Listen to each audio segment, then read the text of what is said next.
Hello यार, welcome to easy engineering. तो इस लेक्चर में हम देखेंगे functions and goals of operating system. तो सबसे पहले हम ऑपरेटिंग सिस्टम के फंक्शंस की बात करते हैं। सबसे पहले हम फंक्शंस की बात करेंगे। तो पहला फंक्शन है कि प्रोसेस मैनेजमेंट। ऑपरेटिंग सिस्टम जो है वो सारी प्रोसेस को मैनेज करता है। दूसरा फंक्शन है मेमोरी मैनेजमेंट, तीसरा है फाइल मैनेजमेंट, डिवाइस मैनेजमेंट और पांचवा है टू प्रोवाइड सिक्योरिटी। अब हम इन सारे फंक्शंस को जो है वो एक एक करके देखेंगे। तो पहला है प्रोसेस मैनेजमेंट। तो प्रोसेस क्या होता है? सबसे पहली चीज तो है कि व्हाट इज प्रोसेस। ठीक है, तो प्रोसेस क्या है? तो प्रोसेस देखो, एक तुम्हारा एप्लीकेशन है। मान लो, जैसे मान लो हम विंडोज का अगर एग्जांपल लेते हैं, तो कोई एप्लीकेशन आपने किया। मान लो अगर आप VS कोड कर रहे हैं, तो आपका VS कोड मान लो ऐसे है, तो .exe फाइल होती है ना। तो ये exe का मतलब है एग्जीक्यूटेबल फाइल है। तो जब आप इसको रन करते हो ना, तो वो एक प्रोसेस बन जाती है। ठीक है, जब भी कोई ऐप जो है वो जब रन होएगा ना, तो वो जो है एक प्रोसेस बन जाएगी। ठीक है, तो अब आपके सिस्टम में एक साथ बहुत सारे ऐप्स रन कर रहे होते हैं। मान लो ये ऐप रन कर रहा है, ये मान लो VS कोड है, ये मान लो फोटोशॉप है, ये मान लो पावर पॉइंट है। तो ये बहुत सारे ऐप्स जो हैं वो एक साथ रन कर रहे हैं ना। तो OS क्या करता है? वो इन सारे ऐप्स को मैनेज करता है। तो इन ऐप्स की जो भी प्रोसेसेस होंगी ना, वो सारी प्रोसेसेस को कैसे मेमोरी एलोकेट हो रही है, कैसे उनकी मेमोरी वो रिलीज जब कर रहे हैं वो रीयूज हो रही है, तो उन सारी चीज़ों को जो है वो OS जो है वो मैनेज करता है। ठीक है, तो उसके बाद हम देखेंगे मेमोरी मैनेजमेंट। तो मेमोरी मैनेजमेंट क्या है? अब देखो, आपके पास जो मेमोरी है आपकी, तो आपके पास मान लो ये आपकी ये मेन मेमोरी है। अब ये एक लिमिटेड स्पेस है। ठीक है, अनलिमिटेड नहीं है कि आप जो भी आए वो इसमें डालते जाओ। तो मेन मेमोरी मान लो एक लिमिटेड स्पेस है आपके पास। तो उस लिमिटेड स्पेस को कैसे यूज करना है? जब कोई भी चीज़ लिमिटेड होती है ना, तो हम उसे बहुत ध्यान से यूज करते हैं। जैसे हमारे पास वाटर हो गया, तो वाटर हमारे पास अर्थ पे जो वो लिमिटेड है, तो हम उस वाटर को बड़े ध्यान से खर्च करेंगे ना। वैसे हमारी मेन मेमोरी भी बहुत लिमिटेड होती है ना। आपने कभी सुना है टीवी में मेन मेमोरी है? सेकेंडरी मेमोरी टीवी में होती है, बट मेन मेमोरी नहीं होती ना। तो हम उसको ध्यान से यूज करेंगे। तो कौन सी मेमोरी कब किस प्रोसेस को एलोकेट हो रही है, और कब कौन सी प्रोसेस से मेमोरी रिलीज करवानी है, ये सब चीज़ें जो है वो ऑपरेटिंग सिस्टम देखता है। तो हम इसे मेमोरी मैनेजमेंट भी इसका एक फंक्शन है। उसके बाद हम अगला देखेंगे फाइल मैनेजमेंट। तो फाइल मैनेजमेंट कहाँ आएगा? अब आपकी जो सेकेंडरी मेमोरी होती है ना, सेकेंडरी मेमोरी भी बहुत बड़ी होती है प्राइमरी मेमोरी से नॉर्मली, बट वो भी एक लिमिटेड साइज है ना। तो उसमें भी हम अच्छे से, मतलब आपने देखा होगा पार्टीशंस वगैरह होते हैं, फिर उनमें अंदर फाइल्स होती हैं, डायरेक्टरीज होती हैं। तो बड़े हिसाब से चीज़ें जो हैं वो मैनेज करता है ऑपरेटिंग सिस्टम। कि अगर आपको कभी मान लो कोई फाइल चाहिए हो ना, तो आप उसे सर्च कर सको कि वो फाइल कहाँ पे है।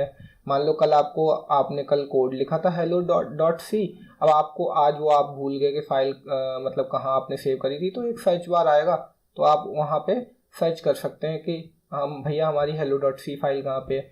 तो इन फाइल को जो है OS काफ़ी ऑर्गेनाइज तरीके से रखता है, ताकि बाद में उन्हें सर्च किया जा सके। अगला फंक्शन है डिवाइस मैनेजमेंट। आप देखो, आपका सिस्टम है, आपका कंप्यूटर है, उसमें बहुत सारी डिवाइसेस लगी हुई हैं। सबसे पहले तो आपका कीबोर्ड भी है,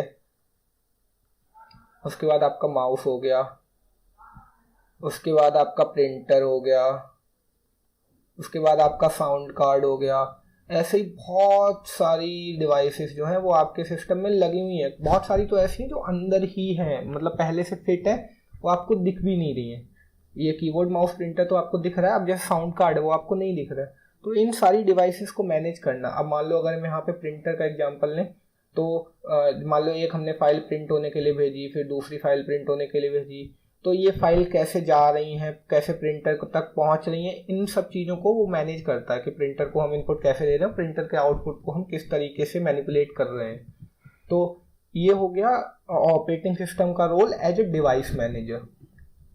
उसके बाद एक फाइनल फंक्शन देखेंगे ऑपरेटिंग सिस्टम का, टू प्रोवाइड सिक्योरिटी। अब यार देखो, बहुत सारी चीज़ें हमने एक लास्ट लेक्चर में भी एक एग्जांपल लिया था, सेम एग्जांपल यहाँ पे रिपीट करेंगे। तो मान लीजिए एक हमारा बैंक एप्लीकेशन है, हमारे कंप्यूटर पे, ठीक है। एक हमारा गेमिंग ऐप है, ठीक है। मान लो आपने GTA 5 डाउनलोड कर रखा है, ठीक है। अब यहाँ पे OS है और यहाँ पे हमारी मेन मेमोरी है, ठीक है। अब देखो, अगर बैंक एप्लीकेशन ने आपकी कार्ड डिटेल्स जो है मेन मेमोरी में रखी मान लो, ठीक है। अब अगर ये डायरेक्ट जो है गेमिंग ऐप भी मेन मेमोरी एक्सेस करेगा ना, तो ये कार्ड डिटेल पढ़ लेगा भाई। अब आप नहीं चाहोगे ना कि कोई गेमिंग ऐप, कोई मान लो आपने GTA 5 कर रखा है, वो आपकी कार्ड की डिटेल जाने। भाई उसको क्या जरूरत है हमारी कार्ड की डिटेल की, जब तक हम वहाँ से कुछ परचेज नहीं कर रहे हैं, ठीक है। तो यहाँ पे ये चीज़ डायरेक्ट नहीं होती है, ये चीज़ हम OS के थ्रू करते हैं, फाइल को एक्सेस करना OS के थ्रू। अब बैंक एप्लीकेशन ने भाई हमारे कार्ड नंबर मेन मेमोरी में सेव किया। अब गेमिंग ऐप अगर उस एड्रेस पे देखना भी चाहेगा ना कि क्या है, तो OS उसे अलाउ नहीं करेगा कि उस एड्रेस पे क्या है वो देखने को, क्योंकि भाई वो गेमिंग ऐप की प्रॉपर्टी नहीं है ना, वो बैंक एप्लीकेशन की प्रॉपर्टी है। तो इस तरीके से OS जो है वो सिक्योरिटी प्रोवाइड कर रहा है हमारे एप्लीकेशंस को, हमारे डेटा को। तो ये OS का रोल हो गया सिक्योरिटी प्रोवाइड करने में। उसके बाद हम देखेंगे ऑपरेटिंग सिस्टम के गोल्स क्या होते हैं। तो गोल्स पे जब बात आती है ना ऑपरेटिंग सिस्टम के, तो हम 5 गोल्स की मेनली बात करेंगे: कन्वीनियंस, इफिशिएंसी, रिलायबिलिटी, स्केलेबिलिटी और पोर्टेबिलिटी। इसके लिए यहीं पे बात कर लेते हैं। देखो, हम वॉन न्यूमन आर्किटेक्चर पढ़ रहे हैं, ठीक है, जो पर्सनल कंप्यूटिंग डोमेन में आता है। पर्सनल कंप्यूटिंग मतलब सबके पास अपना पर्सनल कंप्यूटर, वो वाला सिस्टम। यहाँ पे हम सुपर कंप्यूटर्स वगैरह की बात नहीं कर रहे हैं।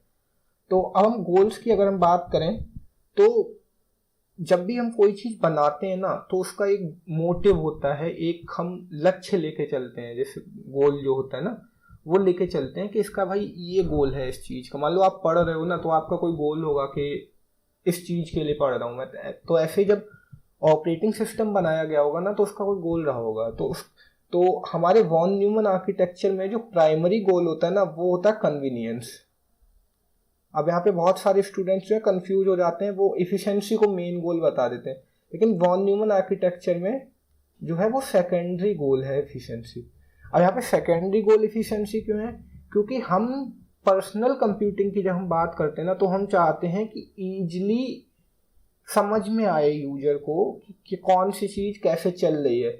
तो वो कन्वीनियंस में आ जाता है, वो इफिशिएंसी में नहीं आता। हालांकि अगर हम बड़े लेवल पे बात करें, मान लो मिसाइल सिस्टम्स या सुपर कंप्यूटर्स की बात करें, वहाँ पे हो सकता है इफिशिएंसी मेन गोल रहा हो। लेकिन जब हम पर्सनल कंप्यूटिंग डोमेन की बात करते हैं ना, पर्सनल कंप्यूटिंग डोमेन, तो वहाँ पे जो इफिशिएंसी है ना, वो मेन गोल नहीं है।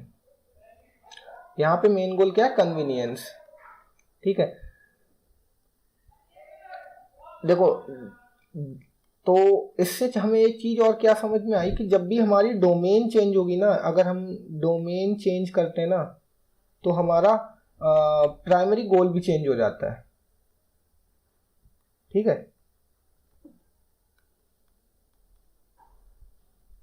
ठीक है, ये होगी कन्वीनियंस की बात। अब इफिशिएंसी क्या है?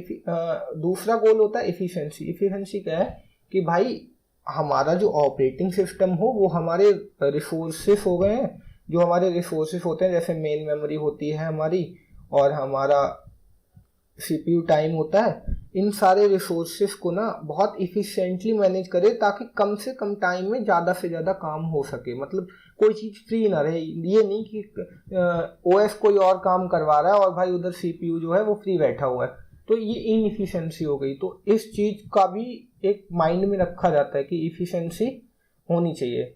तीसरी चीज़ होगी रिलायबिलिटी। अब ये नहीं है कि हमने OS बनाया, किसी चीज़ पे काम कर रहे हैं, भाई बीच में फेल हो गया, कोई एरर आ गई OS पे, ठीक है, हमारा सारा वर्क, मान लो हम 3 घंटे से लगे हुए थे, हमारा सारा वर्क चला गया, तो वहाँ पे मतलब क्या हुआ कि भाई सिस्टम रिलायबल नहीं है, भरोसा नहीं कर सकते उस पर। तो रिलायबिलिटी भी एक गोल होता है जब हम ऑपरेटिंग सिस्टम को डेवलप करते हैं। चौथा गोल होता है स्केलेबिलिटी। मान लो आज हमने 10 फीचर आज रिलीज किया हमने ऑपरेटिंग सिस्टम, उसमें 10 फीचर है, तो ये नहीं होना चाहिए कि कल को अगर हम 2 नए फीचर ऐड करना चाहें तो हमें फिर से दोबारा पूरा कोड लिखना पड़े। वो कोड स्केलेबल होना चाहिए, वो कोड स्केलेबल होना चाहिए, ताकि कल को अगर हम एक्सटेंड करना चाहें अपने फीचर्स को तो हम बहुत ही मिनिमम एफर्ट्स के साथ वो चीज़ कर सकें। पांचवा गोल और फाइनल गोल जिसकी हम बात करेंगे वो है पोर्टेबिलिटी। पोर्टेबिलिटी क्या है कि मतलब जो आपका ऑपरेटिंग सिस्टम है वो पोर्टेबल होना चाहिए, मतलब एक मशीन से दूसरी मशीन पे मतलब रन हो जाना चाहिए। ये नहीं कि हमने मान लो हमने एक ओएस है, हमने एक ओएस बनाया, ठीक है, हमने उसे पहले कंप्यूटर पे चलाया, ठीक है भाई, और इसी पे मान लो इसी का यूज करके बनाया था तो भाई मस्त चल रहा है। हमने उसी ओएस को दूसरे सिस्टम पे मान लो इंस्टॉल किया, वहाँ पे भाई काम ही नहीं कर रहा है, मान लो यहाँ पे काम नहीं कर रहा है, तो भाई ये पोर्टेबल नहीं है ना। अब हर कंप्यूटर के लिए अलग ओएस बनाते फिरोगे क्या? नहीं कर सकते ना। तो मतलब ओएस पोर्टेबल होना चाहिए। तो ये थे हमारे goals of operating system. Next lecture में हम बात करेंगे कि टाइप्स ऑफ ऑपरेटिंग सिस्टम क्या होते हैं, ठीक है। तो उसके लिए आप चैनल को सब्सक्राइब कर लीजिए और बेल वाला आइकन भी दबा दीजिए अगर नोटिफिकेशन चाहिए हो। Okay, thank you, bye.